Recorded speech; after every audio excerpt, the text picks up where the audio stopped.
Hi, I'm John Nielsen with AAA, and today we're here talking about buying and maintaining your tires. In this segment, we're going to talk specifically about buying a tire for your vehicle. Now, there are a number of things to consider when you buy a tire for your vehicle. The first might be where you drive. When you're driving in the northern United States, you might want to consider a tire with mud and snow rating to help you in those days when you have snow and light ice. If you expect severe snow in an area, you might want a severe snow-rated tire. Conversely, in other parts of the United States, you may want a tire that's designed specifically to help you in a rainy condition. Another consideration might be how far you drive your car on a regular basis. Tires have a wear rating, and tires that have extremely high wear ratings are important for those who drive their tires long distance. However, if you don't drive your car much, it may be okay to get a tire that wears a little bit more quickly. And finally, how you drive your car is important. There are performance tires for high-performance vehicles, there are truck tires for trucks, and then there are standard high mileage, high efficiency tires for those who are concerned about fuel economy and longevity. To help us in selecting the proper tire for our vehicle, we can use a number of factors. The first is going to be the tire sidewall itself. Now, if you look in this example, tires have a rating that talks about the tire size, the rim diameter, and the aspect ratio of the sidewall.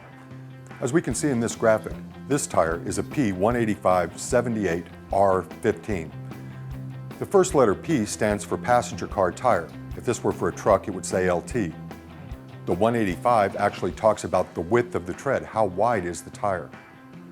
The next number, 78, talks about the aspect ratio. In this case, it's 78, and 78 means that it's 78% as high as the tire is wide. Then we've got the letter R, which stands for radial, and finally 15, which talks about the rim.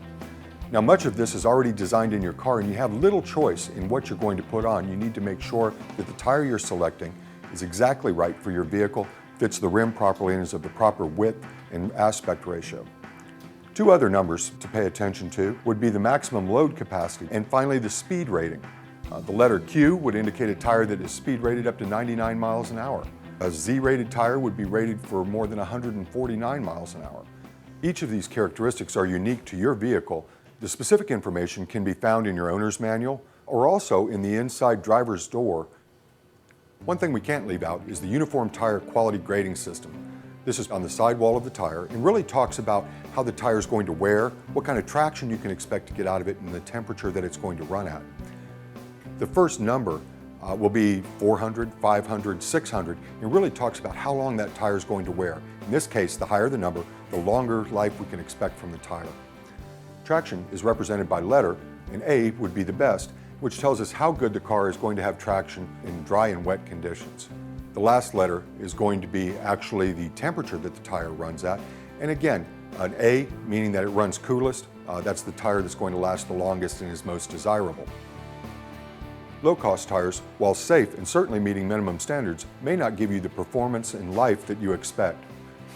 Remember, it's always a trade-off, so work with your tire dealer to determine the best tire at the best cost for you in your driving conditions. One thing to make sure of when you buy your tire is that you register them with the manufacturer. Your tire dealer will provide you with a slip and allow you to register with the tire manufacturer, which will make sure that you're notified if there's any problem or recall with the tire. One more thing to double check is the age of a tire.